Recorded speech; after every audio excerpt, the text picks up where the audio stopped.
The Premier, Tami Ntuli, has announced his 10-member provincial cabinet. DA provincial leader Francois Rodgers has been named as Finance MEC under the government of provincial unity. He joins us now for more on his plans for the portfolio. MEC, good to have you, and thank you very much for your time. Congratulations on your appointment. Do you feel you are inheriting a poison chalice? I mean, when you look at it, you have infrastructure backlogs for days. You've got poor management of projects. You've got departments that owe ESCOM and so on and so forth. So there is a lot that you've got to deal with, and whether you have enough in that kitty to be able to do all that. Good evening, Tava, and good evening to your viewers. Look, I spent my first day in the office today being briefed by the HOD, and I must say at the end of the briefing I started to wonder whether in fact this is the right job for me. There's an enormous amount of challenges, but you know what's life without a challenge? And I think the most important thing is from a fiscal perspective, we need to stabilize the finances in the province. We know that both nationally and provincially things are tight. Our economy is in a recession. We've got departments that are burgeoning with expenses. So it's going to be a challenge, but I don't believe it's a challenge that we can't undertake. And I think particularly if we work together in our new formation of the government in the province of KwaZulu-Natal, under the leadership of the Premier, I certainly don't think it's an unsurmountable hill.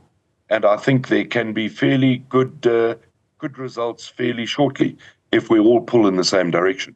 Do you see yourself as playing the role of policing, I suppose, the graft within the various departments in the province? However, I think I see myself as the bank manager. When one has a bank manager and you can have access to money, you have a great relationship.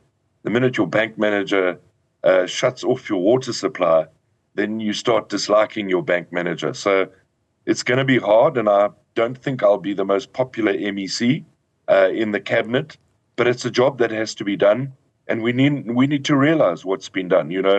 We've all, as political parties, the four of us that have now formed this government, we've been on the ground for a few months now. We've been making promises to the electorate, and we need to deliver on those promises. And, as you rightly were saying in the beginning, it's a hard job, and finance is never a sexy subject, but without money, you actually cannot deliver on the promises that we've made. So it's going to be an interesting and challenging road, but if we all pull in the same direction, it's certainly something that we can address those challenges we promised to our electorate. So let's maybe pull one or two. Weak controls. Certainly that's one that the Auditor General always points to. It doesn't matter whether it's at local government, whether it's at provincial level. Weak controls is something that is a big challenge to departments. How do you plan to approach that? Paolo, a very good question and very true. It is weak controls. And the problem is you can't implement controls if you have political instability or you have political interference. For example, KwaZulu-Natal has a very, very good and well-recognized team in Treasury, but they've got to be allowed to do their job. They've got to be allowed to do their job without interference. And obviously, there's got to be compliance. And where there's not compliance, we've got to allow that there's accountability and consequences, because that's the only way you're going to address this problem.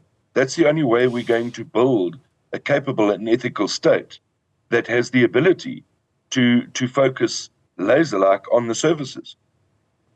So one of the other things, of course, we were talking to a project that was started in 2015. It is meant to deliver 343 units.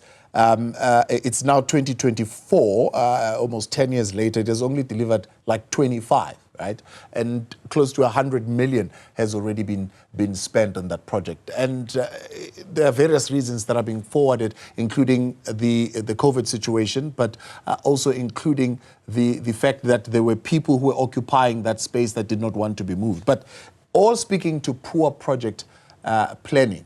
One of the things that the Gauteng MEC for Finance decided to do is to say, there needs to be a coordination at province and at local level when those projects are done, and some expertise coming from his office would go to ensure that the people who are hired are able to finish the job on time and within budget.